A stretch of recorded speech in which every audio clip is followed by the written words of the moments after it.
Koloid adalah jenis campuran heterogen yang terbentuk karena adanya dispersi suatu zat ke dalam zat lain yang dicampurkan. Nah, makanya dalam sistem koloid itu terdapat fase terdispersi. Apa sih bedanya? Fase terdispersi adalah zat yang mengalami penyebaran secara merata melalui suatu zat lain. Sedangkan medium pendispersi adalah zat yang menyebabkan terjadinya penyebaran secara merata. Nah, kamu perlu tahu ya, pengertian fase di sini berbeda dengan wujud. Kenapa? Karena ada zat yang wujudnya sama, tetapi fasenya berbeda. Contohnya santan. Kalau kita lihat lebih jelas, pada santan terdapat butiran minyak dalam air. Butiran minyak tersebut mempunyai fase yang berbeda dengan air, walaupun keduanya berwujud cair.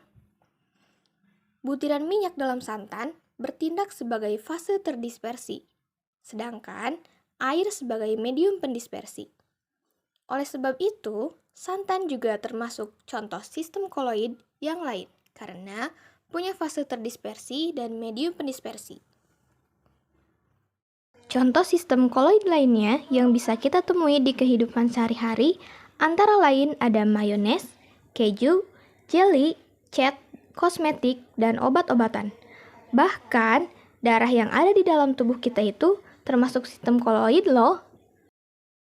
Oh iya, selain koloid, larutan dan suspensi juga termasuk campuran dua atau lebih zat loh. Terus, bedanya apa ya antara koloid, larutan, dan suspensi? Terlihat homogen bila dilihat mata, namun berbentuk heterogen bila diamati menggunakan mikroskop ultra. Nah, jika larutan, meskipun dilihat menggunakan mikroskop ultra, sifatnya tetap homogen. Suspensi adalah sistem dispersi yang terdiri dari partikel-partikel terdispersi yang relatif besar dan tersebar merata di dalam medium pendispersinya. Dengan demikian, sistem dispersi tersebut bersifat heterogen. Jenis-jenis koloid.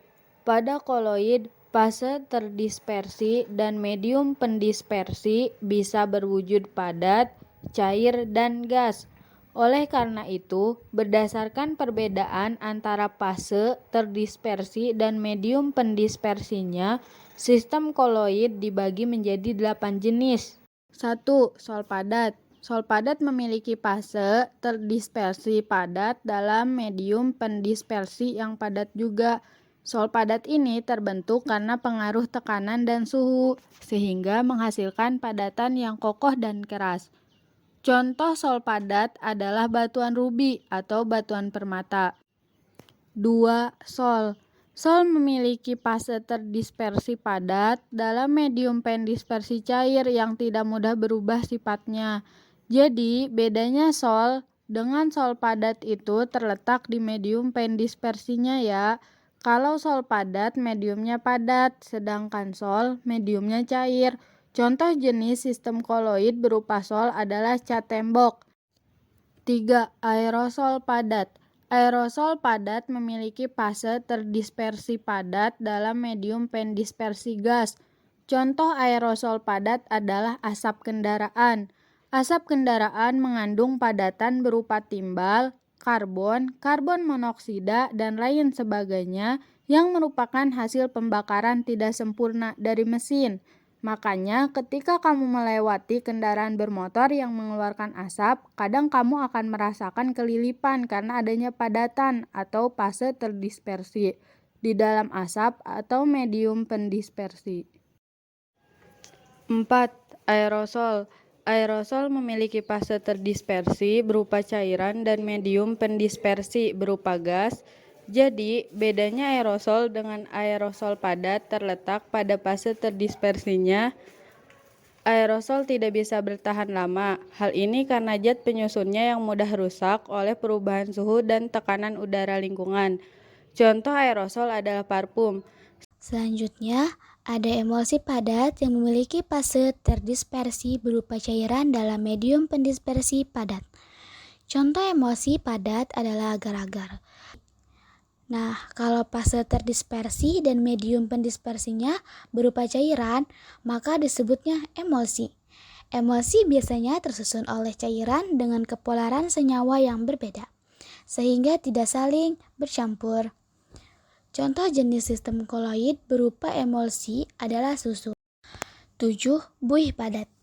Busa padat memiliki fase terdispersi berupa gas dalam medium pendispersi padatan, atau bisa disebut juga gas yang terdispersi di dalam padatan. Contoh sistem koloid berupa buih padat adalah spons. 8. Buih. Jenis koloid yang terakhir yaitu buih. Bedanya dengan buih padat, kalau buih memiliki fase terdispersi berupa gas dalam medium pendispersi cair, atau bisa disebut juga gas yang terdispersi di dalam cairan. Contoh jenis koloid berbentuk buih adalah buih sabun karena adanya udara. Nah, sekarang kamu sudah tahu ya apa itu pengertian, jenis-jenis koloid dan contohnya dalam kehidupan sehari-hari. Oh iya, di awal pembahasan tadi disebutkan nih kalau mayones juga merupakan salah satu jenis koloid. Menurut kamu mayones termasuk ke dalam koloid jenis apa ya? Ternyata mayones termasuk ke dalam jenis koloid emulsi karena medium pendispersinya cair, yaitu telur, dan fase terdispersinya juga cair, yaitu minyak. Oke, kita sudah berada di ujung video. Terima kasih sudah menonton. See you!